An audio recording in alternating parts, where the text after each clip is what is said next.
Tudo bem? Seja bem-vindo a mais uma conversa aqui com grandes advogados. Hoje nós vamos receber meu querido amigo Marcelo Mazzola e aprender muito aí sobre gestão de carreira, relacionamento jurídico e vários valores que a experiência dele vai dividir com todos os nossos advogados e advogadas. Marcelinho, obrigado, meu irmão, por ter topado essa conversa. Nada, meu irmão. Sempre um prazer, uma honra conversar com você. Conta em primeiro lugar aí, Marcelo, dá um apanhado geral.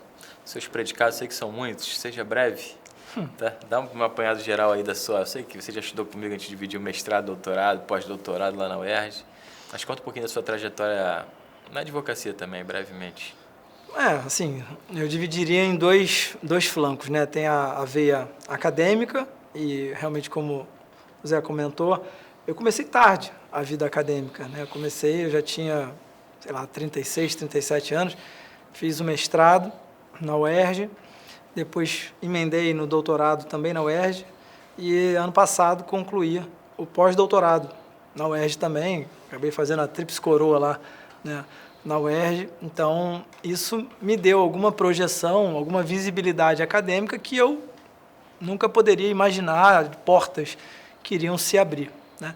E, paralelamente, eu sou advogado, sou sócio de um escritório do maior escritório da América Latina de marcas e patentes, chamado Daniman, e eu estou nesse escritório há exatos 24 anos.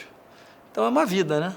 É uma trajetória que eu comecei como estagiário, depois advogado júnior, advogado pleno, advogado sênior, virei sócio, e aí desde então eu comecei a crescer um pouco na sociedade.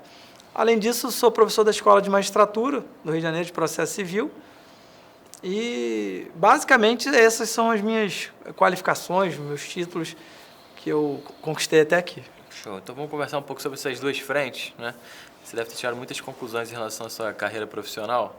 Em primeiro lugar, em relação à gestão de carreira, escolha de carreira, acabou que, eu não sei se lá no início, né, de repente na faculdade você teve esse discernimento, mas você acabou ingressando direto num grande escritório e fez uma carreira inteira nesse grande escritório. Num comparativo hoje, né, você com outros colegas, né, sua esposa mesmo também é minha colega defensora, como é que você enxerga esse comparativo de uma carreira na advocacia num grande escritório, um escritório autônomo ou mais boutique e, óbvio, os concursos públicos? Você está satisfeito com isso? O que você diria para alguém que está iniciando a trajetória? Excelente pergunta, Zé. Eu acho que assim, é difícil, cada pessoa tem um perfil, né? Cada pessoa tem uma história, teve um histórico também de própria educação, de vivência, de experiência familiar. Eu nunca gostei muito de seguir, trilhar caminho da área pública, né, de concurso, e por um motivo.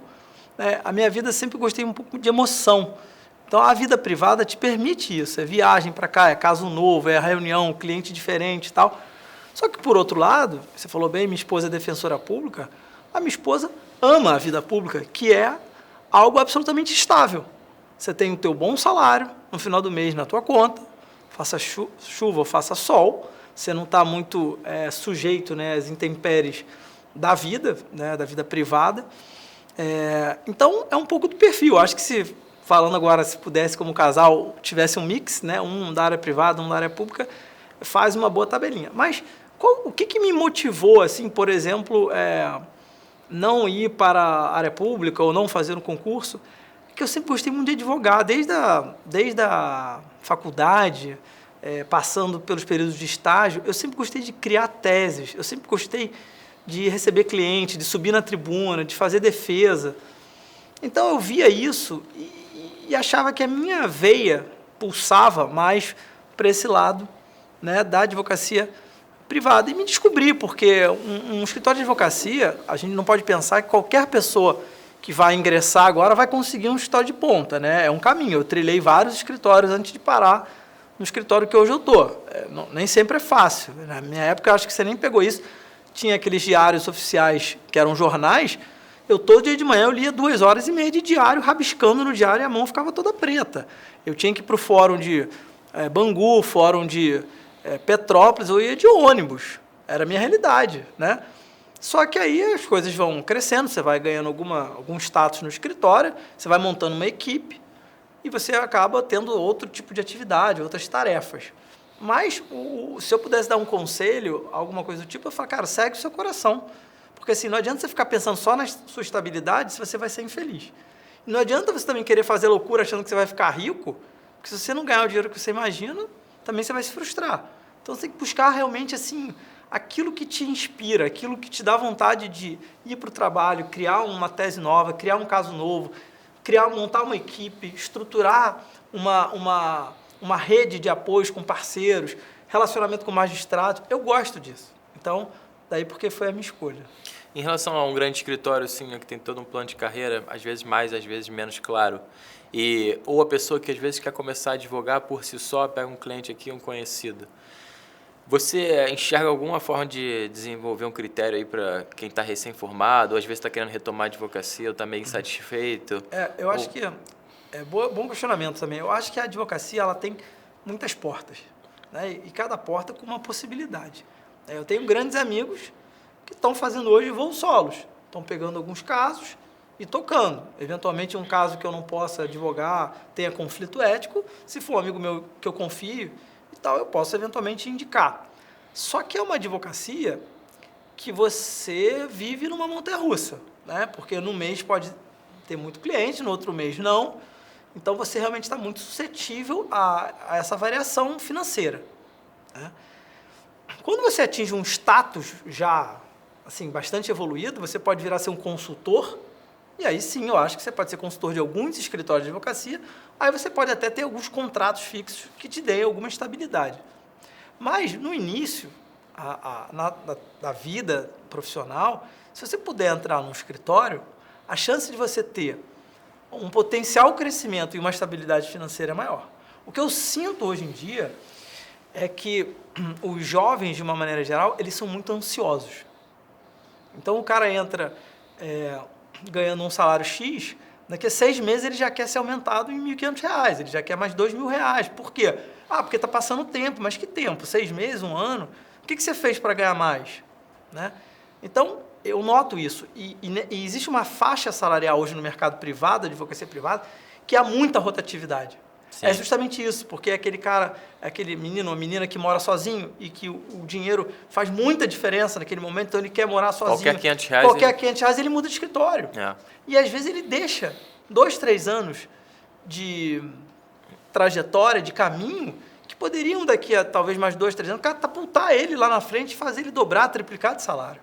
Né? Eu tive uma história real, aconteceu comigo, concreta. Eu ganhava um salário no meu escritório, que hoje eu estou, e me ofereceram 1,5 vezes o meu salário, mais 50%. Um outro escritório grande. Conversei com o meu... fazia uma diferença para mim gigante, mais 50% no salário é muito dinheiro. Naquela época, né? Eu cheguei e conversei com o meu, então, chefe, e ele falou, mas olha, a avaliação para sócio é ano que vem. Final do ano que vem. Cara, você está subindo uma montanha gigante. Você está perto do cume. Você vai pular? Eu falei, mas qual é a minha garantia que eu vou virar sócio? Ele falou, não tem garantia. Tem perspectiva. E boa. Eu falei, então eu vou topar. E aí, graças a Deus, eu apostei, porque tem o lado da aposta, apostei, e aí virando sócia, a minha vida realmente ficou muito mais de uma largueza, uma financeira. Mas, veja, teve uma aposta também. Se eu pensasse a curto prazo, talvez eu tivesse saído para aceitar os 50% a mais. Então, precisa um pouquinho de paciência às vezes também. Essa trajetória na advocacia, então, a primeira conclusão que eu chego é que estar num grande escritório te dá uma segurança também de você não precisar estar captando cliente, que é um grande problema, entre aspas, né? E também, bem ou mal, ter uma carreira clara na sua frente. Aí, dentro desse escritório, olhando para o Mazola lá de trás, olhando para todas as experiências que já teve com advogado júnior, estagiário, o que você enxerga assim como predicados para a pessoa poder evoluir mais rapidamente, se é que isso é possível, e para ser um bom advogado? Tá, eu vou falar... Olhando de cima para baixo, tá, né? Eu vou falar fazendo uma autocrítica na minha vida, coisas que eu poderia ter feito, mas não fiz. Quando você trabalha no escritório grande, você tem que tomar um cuidado. Que os casos, eles aparecem no seu colo. Aparecem na sua mesa. Grandes clientes. Só que você tem que ter em mente que aquele cliente não é teu. Aquele cliente é do escritório. Se você sair do escritório, não sabe nem quem você é. Só que você começa a trabalhar muito e você começa a achar que você está abafando, que você tem vários clientes e tal, só que você não tem nada. Aí quando você recebe uma proposta ou tenta ir para um outro escritório, A primeira pergunta que um outro escritório vai te fazer é o seguinte: quem são seus clientes? Aconteceu comigo. Um grande escritório quis, vamos dizer assim, comprar meu passe. Eu fui para a reunião achando que estava abafando, afinal de contas estavam me procurando, não era eu que estava batendo na porta. E a pessoa vira e fala: quais são seus clientes? Quanto você pode trazer de dinheiro para o escritório no ano? Comecei a fazer conta, falei: não sei, eu não tenho cliente. Eu tenho que ver se alguém viria comigo, mas não são meus. Então, se eu pudesse voltar no tempo, eu ia falar para o novo advogado: comece a cativar e a conquistar pequenos clientes desde o início da sua vida. Cada dia, tente um ato de prospecção. É um e-mail, é um WhatsApp para um amigo do colégio, vê onde que ele está, em qual empresa que ele está, marca um café, marca uma reunião. Cria networking, cria uma rede. Uma hora isso vai ser importante, você ter a tua carteira de cliente, você tem que criar relacionamento. Tá? O que mais que num grande escritório é importante, que hoje eu, como um sócio que tem uma equipe de, sei lá, 15 pessoas, olho, a pessoa curiosa. Eu peço para a pessoa fazer uma coisa, ela vai e entrega. Aí eu pergunto: mas você sabe por que você fez isso? Você teve interesse de saber um pouquinho por trás da discussão? E quando você vê que a pessoa é interessada, ela é curiosa, te dá um conforto de que você está com alguém ali que está verticalizando, alguém que está querendo realmente entender o que ela está fazendo, não está fazendo de um modo mecânico. Então, acho que você ser curioso, você ser organizado. Outra coisa muito importante: boas ideias. Seja boas ideias para um caso concreto, de um processo, seja, por exemplo, para economizar. A gente está aqui num grande estúdio, como é um grande escritório de advocacia, e às vezes um estagiário, um advogado recém-formado pode falar: cara, não sabe o que eu notei? Que a gente está tendo um custo muito alto de papel, porque quando a gente imprime uma folha da frente com a sigla do advogado, e isso não precisa. Uma vez um estagiário falou isso para a gente lá no escritório. A gente tinha 300 impressoras. Antes de sair a impressão de cada pessoa, saiu uma folha de roxa da frente com a sigla, tipo Mazola, minha era MSM, para separar as folhas de um e de outro, né? Porque todo mundo imprimia. Sabe qual foi a economia de papel? R$500 mil no ano. Por conta de uma folha de rosto que saía em cada trabalho que era publicado, impresso, né? O estagiário deu uma ideia, quer dizer, a gente já começa a olhar esse cara com uma visão macro, de sistema. O cara engajado, engajado, o cara tá vivendo ali, respirando a empresa. Né? Otimizar, tem que protocolar prazos em tantos lugares. Peraí, por que a gente vai fazer isso? Por que a gente não faz assim, assado, tem uma organização? Isso vale muito. Em relação a... Tem outro aspecto importante também na advocacia, sobretudo de grandes escritórios, mas acho que em qualquer advocacia, né? Que é a gestão de equipe. Hoje você é líder da sua equipe, mas também já foi parte de outras equipes. E mesmo num pequeno escritório, se a gente pensar, basta ter um advogado, um estagiário para já ter um nível de gestão. O que você tem de dica para isso, para gerir time, para otimizar? E também outro ponto logo aproveitando, para gerir também a rotina, outras funções, os próprios prazos. Uma grande angústia do advogado é isso, de conseguir administrar prazo. Eu costumo dizer o seguinte: não adianta nada você ser um puta advogado, escrever muito bem e perder um prazo. No final do dia o cara vai falar: não, ele perdeu o prazo. Ele não vai falar: ele fez uma petição maravilhosa.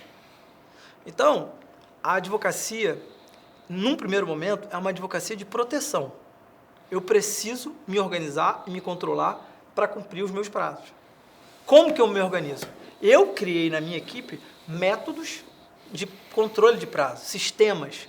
Eu criei filtros e camadas redundantes de proteção. Então, você tem uma planilha, depois você tem um sistema de recorte eletrônico, depois você tem um advogado, depois você tem um estagiário, para a gente tentar minimizar a possibilidade de perda de um prazo. Então, esse é um primeiro ponto. Trabalho em equipe, né? Tem que deixar a galera que está trabalhando contigo motivada. Não tem jeito.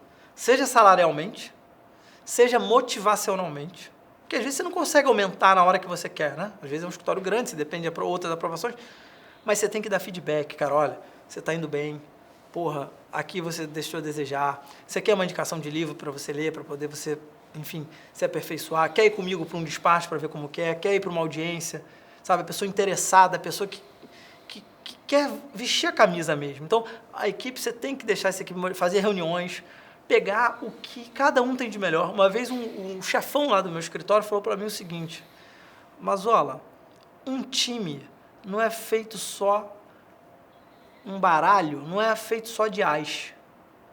Se um baralho só tiver ás, não tem jogo. Você tem que ter o 2, você tem que ter o 3, o 4. Cada um tem seu valor. Um cara é bom de fazer acordo, o outro cara é bom de peticionar, o outro é bom de gerenciar, o outro é bom de relacionamento para trazer cliente. Você tem que explorar o que cada um tem de melhor. Então, essa é uma tarefa do chefe de equipe. Olhar e saber botar cada um em sua posição, como uma grande orquestra. Quem faz bem, define a posição para a gente ter o melhor rendimento, a melhor eficiência, para obter aquele resultado que a gente espera.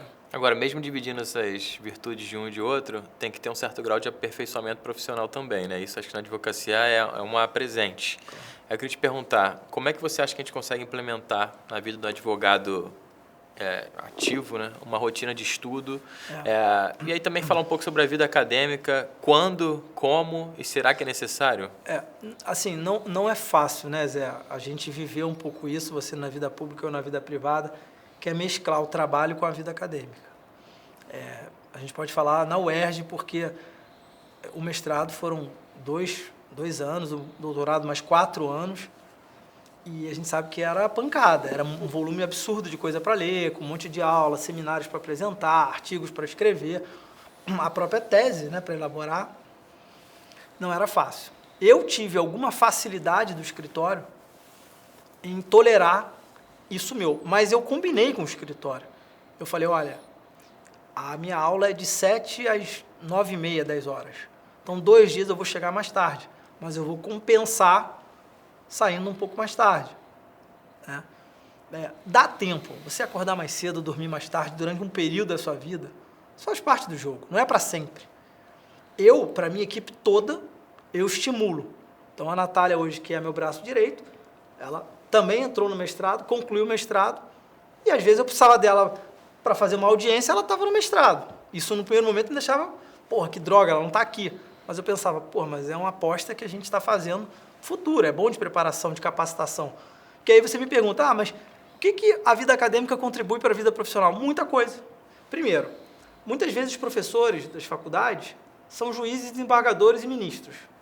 Aliás, nós tivemos o mesmo orientador, né, no doutorado, que foi o ministro Fux.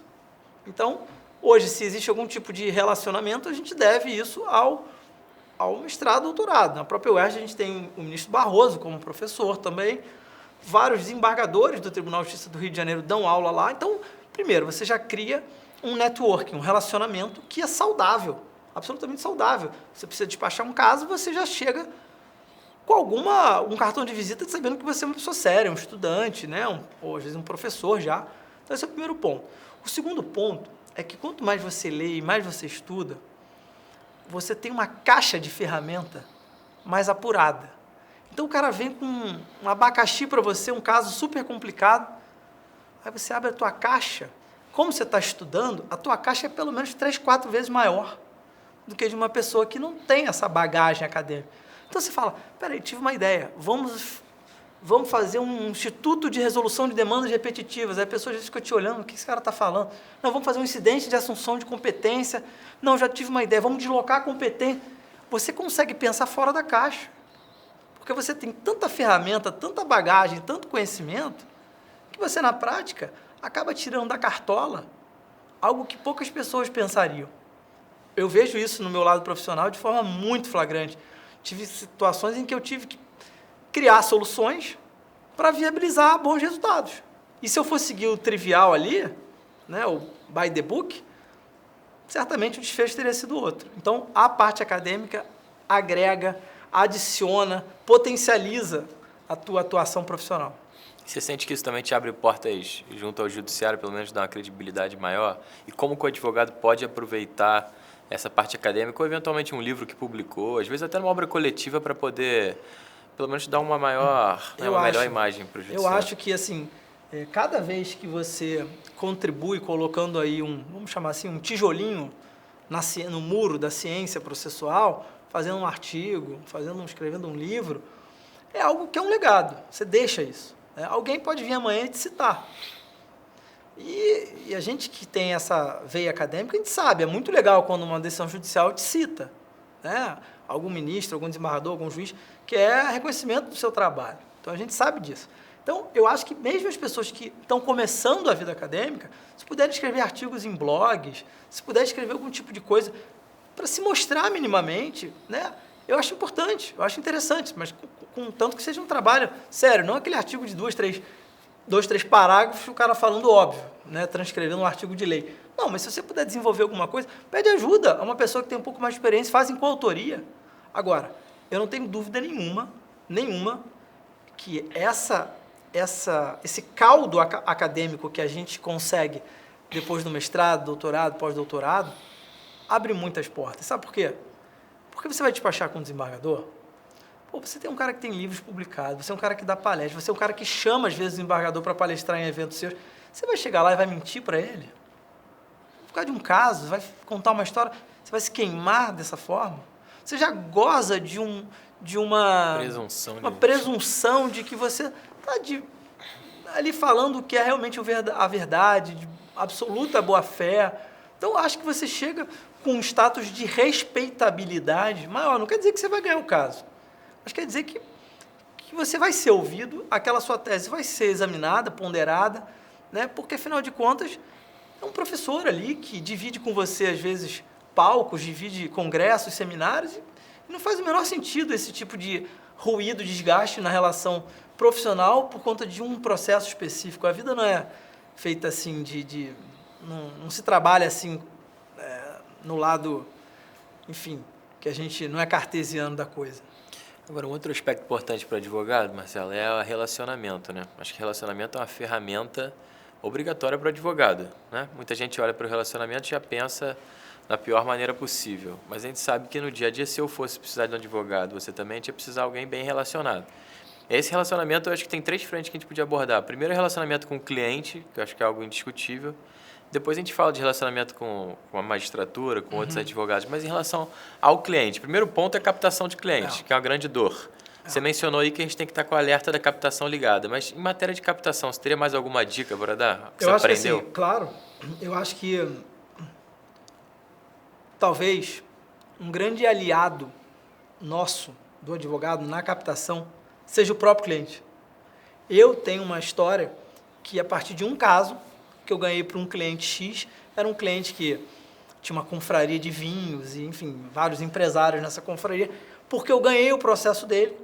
Ele, um belo dia, contou numa mesa que o advogado dele era fera, era muito bom, e eu ganhei mais 5 processos de amigos dele dessa confraria. Eu não fiz nenhum trabalho. Assim, eu não me vendi. Mas a indicação, o boca a boca. Esse é o primeiro ponto. Segundo ponto, muito importante, e isso eu vou falar foi um aprendizado para mim, tá? Uma lição que eu tive do meu chefe à época.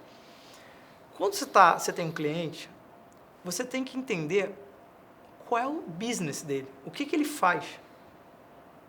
Porque a maneira de falar com ele vai variar, enfim, depender do que ele sabe, né? Da maneira, qual é a área dele. Vou dar um exemplo concreto.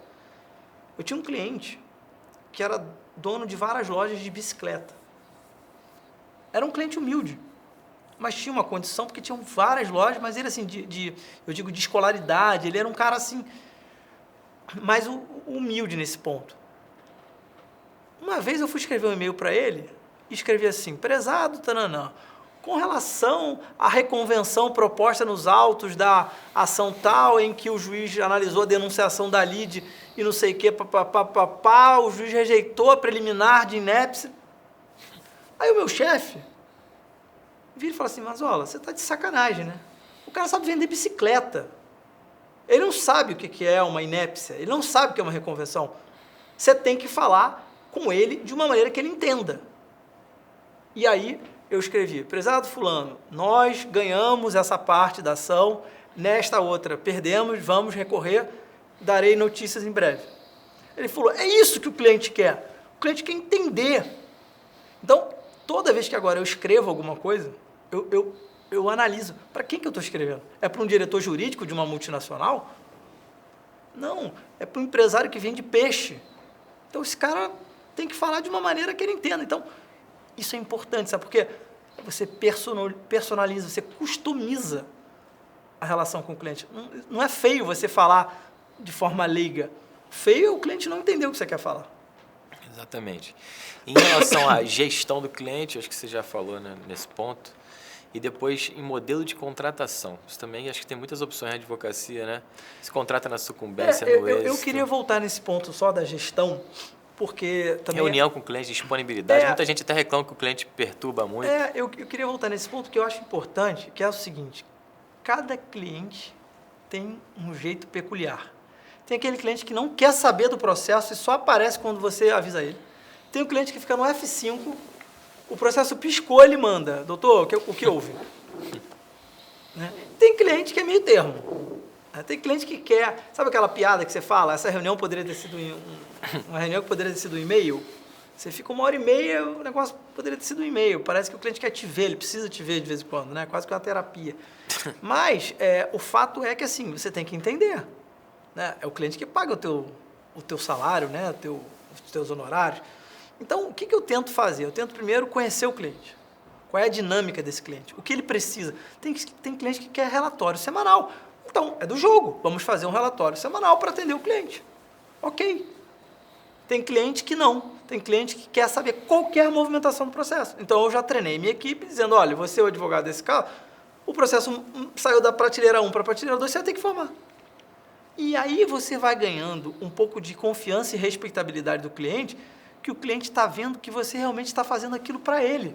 Que às vezes não é o seu padrão, mas você está atendendo o pedido dele. E ele se sente confiança, porque às vezes ele tem que reportar a um outro país, ele tem que reportar ao chefe dele, e aquele é o modelo interno que eles fazem. Então, entender qual é a dinâmica do cliente. Né? Segundo ponto, tem cliente que adora ir despachar junto com o advogado. Posso ir, parece que é quase uma coisa, quer ver o juiz, a cara do juiz. É mesmo? E vai junto?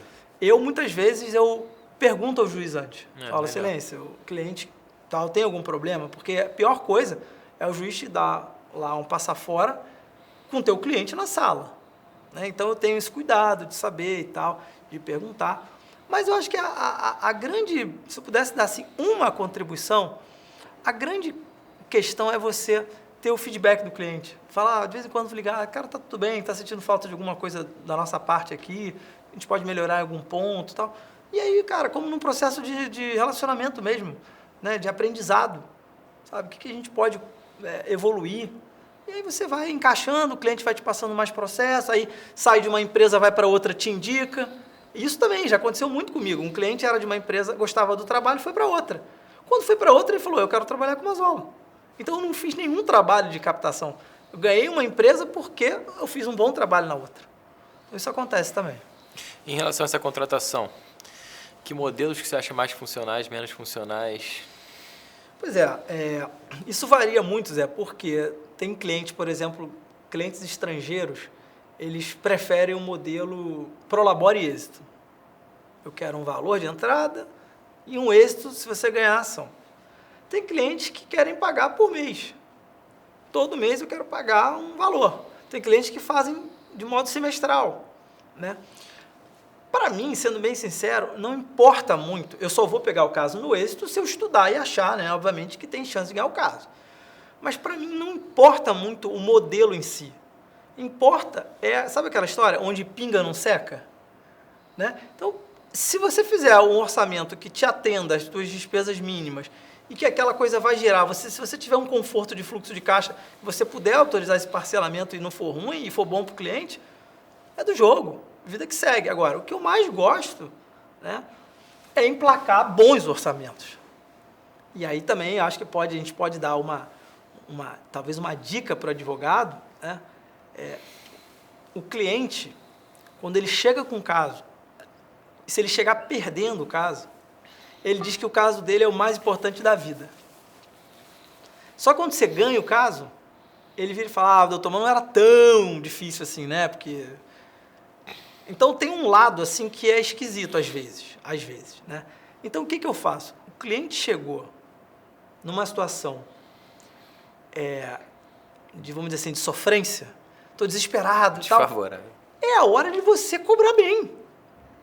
Porque o cara está precisando de você, está agoniado, você vai ter que estudar rápido, é urgente. Então, é a hora de emplacar um bom orçamento. É diferente do cliente que chega te fazendo uma consulta, se é possível entrar com uma ação judicial. Aí você vai mandar um orçamento, mas você sabe que ele não está desesperado. Então, o advogado tem que ter uma sensibilidade, até na hora de mandar o orçamento, saber o momento do cliente.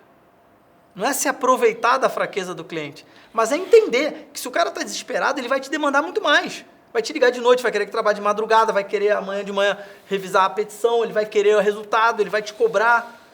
Então, isso que eu sempre falo para os meus advogados e falo, olha, antes de mandarem uma proposta, analisem qual é o momento do cliente, quem é o cliente, o que está em disputa, o que está em jogo. Acho que é importantíssimo para você até conseguir customizar uma boa proposta. E o segundo ponto de relacionamento com a magistratura, né? Não adianta, pelo menos um advogado do contencioso, não adianta ter um ótimo relacionamento com o cliente se não tiver um bom relacionamento resolutivo com o juiz, né? Acho que tem dois focos aqui principal desse contato. Primeiro é o foco do despacho, né? Esse contato do advogado com o cliente. Eu acho que tem muita gente que negligencia aqui. Eu ainda vejo. Em relação a despachar com o juiz. Como, quando... O que você tirou de conclusão em relação a isso? Eu acho que concordo quando você fala que tem esse binômio aí, né? Que, o despacho com o juiz, o relacionamento com o cliente e a magistratura. Eu, particularmente, não gosto de despachar sempre o caso, o mesmo caso, né? Porque você desgasta, você dilui. O juiz não está ali para te ouvir 3, 4, 5 vezes o caso. Então, né? quando que é o momento, certo? O momento por exemplo, antes da sentença. Momento decisivo. Um momento decisivo. Porque aí você consegue, às vezes, fazer um resumo do caso, explicar a situação e é o momento que o juiz vai ter que parar para estudar o processo efetivamente sentenciar. Você sabe, não adianta nada. Uma fase de provas, você querer ir lá discutir já o mérito do caso. Vai ter perícia, vai ter isso, vai ter aquilo, o juiz esqueceu. Né? O juiz tem muita coisa. E outra coisa, no momento do despacho em si, o que eu acho fundamental? Vocês imaginem um juiz, pessoal, que tem 7 mil processos na vara. Quem não advoga acha que o juiz fica sentado de braço cruzado, esperando você chegar para falar com ele, tomando um cafezinho. O cara está no meio de um universo de processo de confusão, aí o advogado chega lá e fala, excelência, eu tenho um caso aqui que o réu... Não, o juiz não vai dar atenção, você tem que ser muito assertivo nos seus primeiros 10, 15 segundos. Excelência, eu tenho um caso grave aqui de pirataria, o réu está infringindo a marca do cliente, isso é um prejuízo milionário, está acontecendo assim, assim, assado, e eu estou pedindo isso, isso, isso. Excelência, aqui é um caso de cirurgia médica, o paciente está internado, ou vai ser internado, o plano negou. Excelência, aqui é um caso societário, tem uma assembleia acontecendo, tem um sócio dilapidando o patrimônio da empresa. Você tem que olhar para o juiz e para dentro no sentido de... Há uma situação grave, eu só estou batendo aqui na tua porta porque é relevante, eu preciso da intervenção do judiciário, os fatos são esses, os fundamentos são esses e meu pedido é esse. Então você tem que estar preparado, porque aí o juiz fala assim, doutor, mas é uma empresa o quê? Uma sociedade anônima ou uma sociedade limitada? Ele fala, não sei. Aí, cara, você pode ter certeza que esse teu despacho já foi prejudicado. Você tem que estudar o processo e ir preparado, porque pode vir algum tipo de pergunta. O advogado tem que ser um instrumento de facilitação para o juiz. Tem que facilitar a vida dele. Eu falo para a minha equipe isso todo dia. Faça uma petição, imagine que o juiz não conhece o caso, imagine que você estivesse falando com uma criança do ponto de vista assim, de facilitar a discussão e coloque as referências do processo em tudo. Excelência, o processo está em fase de cumprimento de sentença, a sentença fez isso, folhas 84, o tribunal confirmou, folha 70, e agora a gente está executando o valor de X. Esse valor de X está demonstrado na planilha agora, DOC 1. Portanto, eu quero, conforme artigo tal, a intimação do réu para pagar em 15 dias sob pena de multa. Acabou, o juiz vai olhar a petição e falar, caraca, a sentença está às folhas tal, realmente o acórdão está às folhas tal, ele vai olhar rápido, tá, defiro, intime-se o réu para pagar. É diferente de você fazer uma petição dizendo que o réu ainda não pagou, o réu precisa pagar porque você ganhou o processo.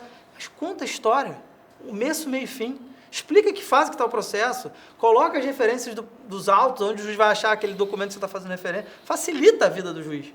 Você acha que tem diferença nesse despacho, essa relação com o juiz de primeiro grau, com o desembargador de segundo grau, ministro, eventualmente? Isso é uma coisa muito curiosa, eu diria, né? A minha percepção, posso estar errado, tá? Mas a minha percepção é que quanto mais você sobe no judiciário, você é melhor tratado nos despachos. Às vezes o juiz de primeiro grau está aquela confusão, 1 milhão de coisas, doutor, não vai receber não sei o quê. Num desembargador, você já marca um horário. No ministro, que às vezes você tem que ir para o STJ, para o STF, não só marca o horário, mas chega, tem um cafezinho, né, uma antessala, você recebe e tal, tem uma cordialidade, uma liturgia, ainda que você tenha que falar em 3, 5 minutos. Mas eu acho que assim, o advogado, seja para o juiz, seja para o desembargador, seja para o ministro, ele tem que saber ser sucinto. Sucinto e objetivo. O ministro não vai ficar mais de 5 minutos te ouvindo sobre o caso. Não vai ficar. Porque se o caso for muito grande, uma vez eu ouvi uma frase de um desembargador amigo nosso, no tribunal, falou o seguinte, deram 5 minutos para ele dar a palestra. E ele falou, e aí o outro professor falou que 5 minutos não dava, era muito pouco tempo. Aí esse desembargador vira e fala assim, cara, se você não consegue passar um recado em 5 minutos, é porque você não tem um recado. Porque realmente, se você não consegue explicar o caso em 5 minutos, ao menos a essência do caso, é porque possivelmente o caso vai entrar numa vala comum aí vai ficar para as calendas gregas. Então você tem que ser assertivo, objetivo, destrinchar bem o caso, fazer um memorialzinho, que é um resumo, né, do caso. Sempre, em qualquer despacho, eu levo um memorial, porque não adianta você falar, bateu a porta, o juiz fala assim para a assessora, o que ele falou mesmo do negócio lá? Tem que levar o papel, deixa lá uma folhinha, 2 folhinhas no máximo, com um resumo do que você falou para o juiz refrescar a memória e poder se guiar o ministro, o desembargador. Então, acho que são estratégias que são fundamentais na vida do advogado. Tá. Além desse momento de informação do juiz, que é o despacho, tem outro momento que eu acho que é fundamental para o advogado, muitos advogados ficam inseguros, a gente pode chamar assim de litigância oral, né? Acho que é audiência e sustentação oral. Como é que você acha que é a melhor postura na audiência, a melhor forma de se preparar para a audiência e para a sustentação, a melhor forma de sustentar oralmente, quando sustentar? Olha, Zé, eu acho que qualquer advogado, por mais tarimbado que seja, experiente, falar que não tem um friozinho na barriga na sustentação oral, está mentindo. Porque a sustentação oral, para quem começa, pode ser apavorante, né? De ansiedade e tal, mas depois ela vira prazerosa, ainda mais se você tiver conhecimento do caso, se você conhecer o caso e tal. Eu adotei há alguns anos na minha vida uma forma de sustentar, mas isso foi depois de muito treino, né? Eu cheguei à conclusão que os desembargadores e ministros, de um modo geral, prestam mais atenção quando você faz uma defesa oral num tom de uma conversa. Sim. Do que você falar, trata-se de ação sob o procedimento comum, proposta por fulano em face de... Essa hora o desembargador está lá comendo um melão, minha mão, não está nem prestando atenção. Agora, você fala, silêncio, esse caso é um caso muito interessante. O autor estava passeando perto do Barra Shopping, veio um carro, cruzou ele, entrou na coisa... Você olha para a cara do desembargador, está todo mundo te olhando. E aí esse carro entrou, quando ele para o carro, vem um cara e assalta ele. E a discussão é se o shopping tem que ou não tem que pagar o valor do carro que foi roubado dentro do shopping. Então, essa é a discussão do processo. Aí você já prendeu a atenção de todo mundo, né? Você pode contar essa mesma história de um jeito chato. O autor é portador de um veículo tal, marca Honda, na sexta-feira trajetava com seu automóvel pela rua, quando foi abordado no interior do estabelecimento. Cara, o caso é o seguinte, teve um assalto, aconteceu isso, a discussão é essa. Eu desenvolvi esse método, né? Mas para isso você tem que ler o caso inteiro, treinar muitas vezes. Eu adoro fazer uma coisa no escritório, adoro fazer isso, que eu chamo eu faço uma espécie de um ensaio geral. Eu pego 2 advogados, mando estudar o caso e fazer a defesa pelo outro lado. E pego 2 advogados da minha equipe, faço a defesa que eu iria fazer, vamos dizer assim, pelo nosso cliente. E fico ouvindo. E falo, esse argumento ficou sem defesa. Esse argumento é bom, hein, cara? Aquele argumento é ruim. Aqui ficou esquisito. E aí, disso, eu vou pegando os melhores momentos e vou incorporando no meu roteiro mental que eu desenvolvi. Então, isso é incrível, porque quem está do outro lado quer fazer um bonito para o chefe ver. Então, ele vai, pesquisa, estuda, e ele vai fazer o trabalho que o seu adversário vai fazer. Então, você não é surpreendido com coisas que possam vir e você não ter o que responder na hora. Então, esse trabalho, para casos relevantes, para casos estratégicos, eu acho que é muito legal, é muito interessante. Legal. O último foco de relacionamento que eu queria tratar é relacionamento com os outros advogados, né? E aí eu acho que eu tenho duas frentes. Primeira frente é advogado do caso concreto da outra parte, né? Quando procurar para um acordo, não procurar, como encarar o outro advogado.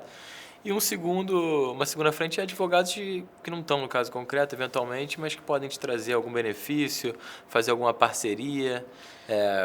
Essas frentes acho que são ignoradas por muita gente. É um ponto muito importante, Zé, que você tocou, e eu acho que há, hoje em dia, não sei se a melhor palavra é desconhecimento, mas há uma certa resistência de alguns advogados acharem que o advogado do outro lado é teu adversário. Mas é teu adversário no processo só. Ele não é teu adversário na física. Tem gente que sai de uma sessão de julgamento, não fala com outro cara. Ou uma vez eu estava numa audiência, eu fiz uma proposta de acordo, advogava pelo réu, que a advogada do autor não gostou, me jogou a caneta na mesa, jogou na minha direção. Doutor, essa proposta é absurda. Eu falei, doutora, simplesmente a senhora pode falar que não aceita. Né? Por que eu estou falando isso? Porque eu mesmo tenho essa experiência. Eu tenho processos, em que os advogados do outro lado acabaram sendo parceiros e me indicaram para outros processos, justamente porque viram a tua atuação tão correta, tão diligente, tão zelosa, e falou assim, poxa, queria trabalhar em parceria com ele em outro caso grande, que comporte 2 advogados. Então, o bom relacionamento é fundamental na advocacia, é fundamental o respeito, a cordialidade. Eu tive um caso recente que eu fui sustentar, do outro lado estavam grandes amigos nossos, lá da UERJ, e na sustentação oral de cada um, no início, né, eu fiquei 1 minuto falando bem dele, e ele ficou 1 minuto falando bem de mim. Olha, não tinha mais nada, eu queria saudar o colega tal, dizer que nutro o maior respeito, admiração, carinho, papapá, mas, e aí, porrada, no caso dos tal. Uma hora lá o desembargador falou assim, pô, tô vendo que vocês se adoram tanto, não dá pra fazer um acordo, não? Assim, tentamos o acordo, né? Não deu, mas assim, isso não impede que haja o quê? Essa colaboração entre os advogados, colaboração mínima que eu estou dizendo, colaboração mínima, respeito, enfim, a liturgia, né? O cuidado. Amanhã vocês podem ser parceiros. E mais, mesmo que não forem, é parte do jogo. O advogado está fazendo o trabalho dele, não está te xingando. Né? Eu acho isso péssimo, quem leva para o pessoal algum tipo de coisa. E, para fechar o ponto da sua pergunta, a relação com os outros advogados. Eu acho que pessoas que se relacionam acabam tendo chance de prospectar clientes.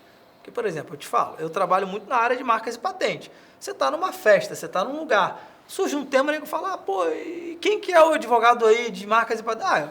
Tem lá uma Mazola. Então, isso também ajuda. Agora, se você é uma pessoa que não circula muito, se é uma pessoa que trata mal as pessoas, ou uma pessoa, enfim, que não tem uma agenda positiva, tem um viés assim esquisito, talvez você não vai ter essa prospecção espontânea, que é fundamental na nossa vida, entendeu? Então, cara, cultivar as amizades, cultivar os relacionamentos, eu acho que é um segredo e algo que deve se fazer no automático, praticamente.